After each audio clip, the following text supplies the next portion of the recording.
Welcome back to part 2 of our Inspire Fireside chat with Miss Jayshree Gupta. If you caught part 1, you know just how rich her journey has been so far. And if you haven't, pause right now, watch it, and then join us here. In the second part, we're diving deeper into her thought leadership on the future of business, her views on upcoming legal challenges, and her passion for diversity and inclusion. You often write about M&A, smart cities, technology, and more current topics, yeah? For our members running businesses, what would you say are the top 3 new legal challenges, and how should they prepare for them? I think compliance is going to be a big legal challenge. With the corporate tax regime now kicking in, everybody filing their tax returns on the 30th of this month, I think that a lot of people have overlooked some of their governance issues, compliance issues, and things like that. I think that's going to be the biggest challenge for the short term. I think for the long term, the challenge might be how they resource things, because I think Dubai is getting quite expensive for businesses, and you do need to either scale up, scale down, or be quite smart about the way you resource businesses. I think those are the 2 most immediate things I see.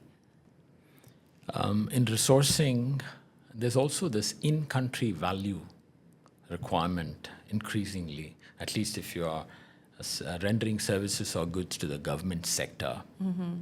So does your practice cover indigenization advice? We do cover emiratization. So there are quotas that relate to emiratization in businesses. So you need to obviously be mindful of that. We do a lot of work in the oil and gas sector in Abu Dhabi as well. So there are slightly different drivers and things like that and approvals needed. But yes, you do need to be mindful of that. But I think generally speaking, the manpower pool is expanding. So there are more and more young, very talented locals, finishing their education, coming onto the job market, etc. And not only that, from an expat perspective, there's also a lot of people graduating from the local universities. So one of the other great things that's recently happened, say in the last 10 years, we've seen a lot of big universities set up here. And now we're seeing the graduates from those universities entering our workforce. There are also young locals going to the American University of Dubai, Heriot-Watt, Middlesex University. I have law graduates coming from these places working with me as interns or qualifying as solicitors. So as I said to you, the whole landscape of the labor force and the sort of the identity of who's available versus 10 years ago is definitely changing. One of the themes you've championed is diversity and inclusion. Mm-hmm. Yeah. Tell us what She Power is all about. Okay, I have to tell you, I did that under a duress because I was the senior most female partner in most of the law firms, or the only female board member, etc., etc. So I got thrown into the whole diversity and inclusion club. But if you ask me from the deep down bottom of my heart, I don't actually believe that much in this cause, because I do believe everybody is able to and should chart their own path.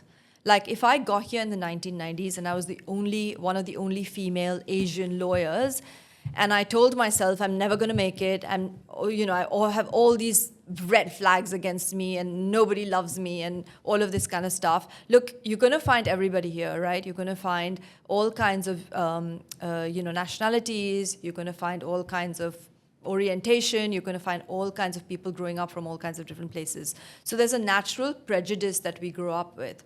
So for me, diversity and inclusion means being aware of the prejudice that you have and being able to manage that in the context of the world we live in. We will never be free of prejudices because of our upbringing, because of our environment. But the thing is that holding you back from being your true self? Is that holding you back from your potential? I don't think it should. And that's what I really label as diversity and inclusion in my mind. I don't really think she power should be a thing. Like, why should it be a thing? He power isn't a thing, right? So why should she power be a thing? So that's really what I tell a lot of the young people who work in my team is chart your own course. Be confident in your own abilities. Over-prepare, as I said earlier, right? And then just see the magic unfold. Much like what I tell my wife. He power, she power. I power, you power. It's essentially an individual thing. No, thank you. We resonate on that.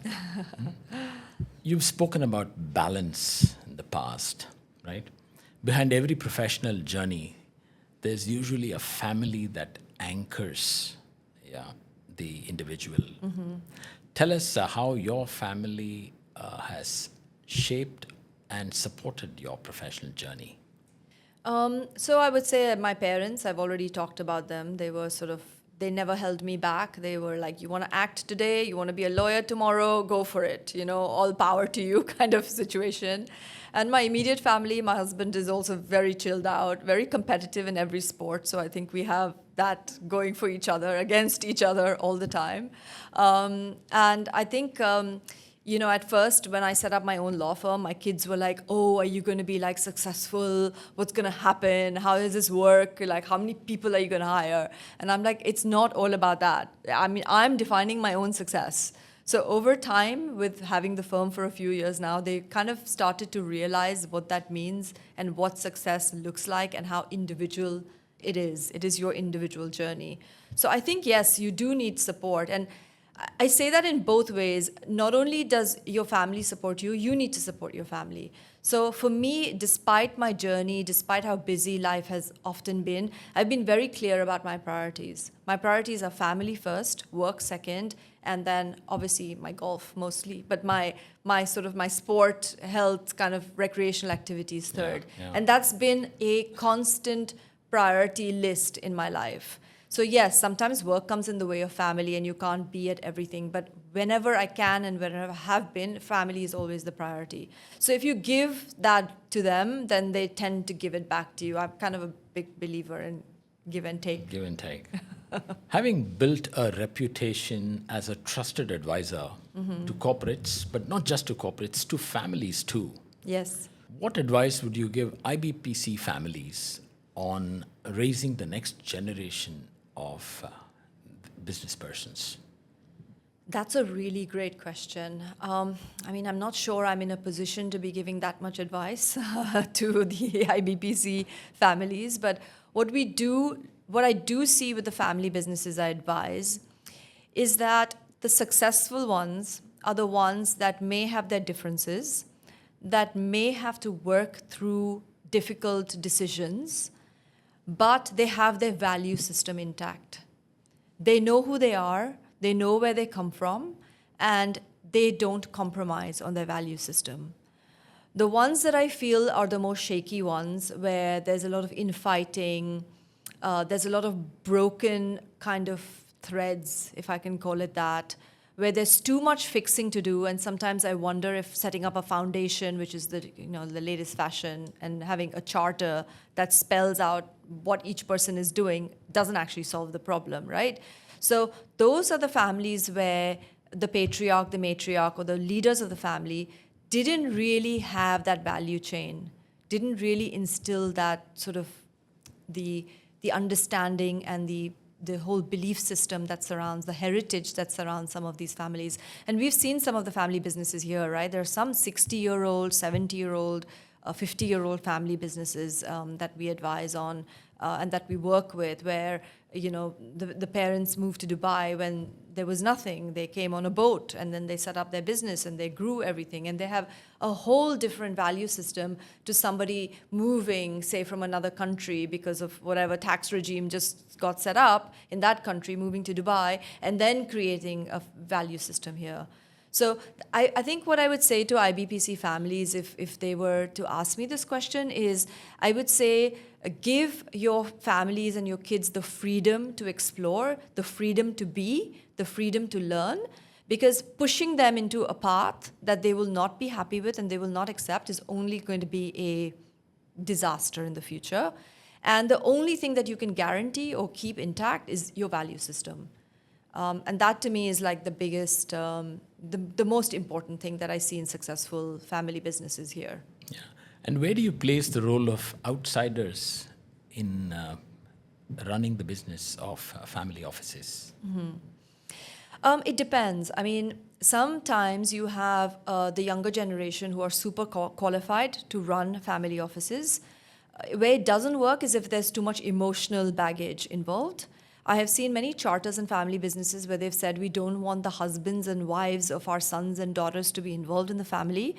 I don't often agree with that principle because, after all, the husbands and wives of your children are also your family, and they are a big influence, as you know, having sons yourself, a big influence on the family going forward. So I don't always agree and accept that. I think when outsider is important is when a family can't agree on principles, where they're too emotional about things, or where they don't have the suitable qualifications to be running their family offices. Like somebody maybe in a finance field, if the family is expanding a lot on certain sectors, or somebody with great finance, real estate expertise, because I know a lot of family businesses are investing in hotels, mixed-use residences and all of that. We do a lot of that kind of projects for them. So I think that's where the difference is. And some families choose to have long-term outside advisors who are part of the family business, and some choose, say, for example, us, who are like external, but we work very closely with the family. So I think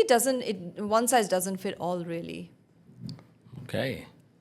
Now, as we wrap up, a question that's my favorite to ask in every Inspire Fireside chat. What's one piece of wisdom you would like to leave our IBPC members and their families with from your journey? I don't know if this is wisdom or not, but what I've realized is that I am happiest when I'm living in the present moment. So whilst I can learn a little bit from my past, and whilst I can plan a little bit for my future, the present is what I have.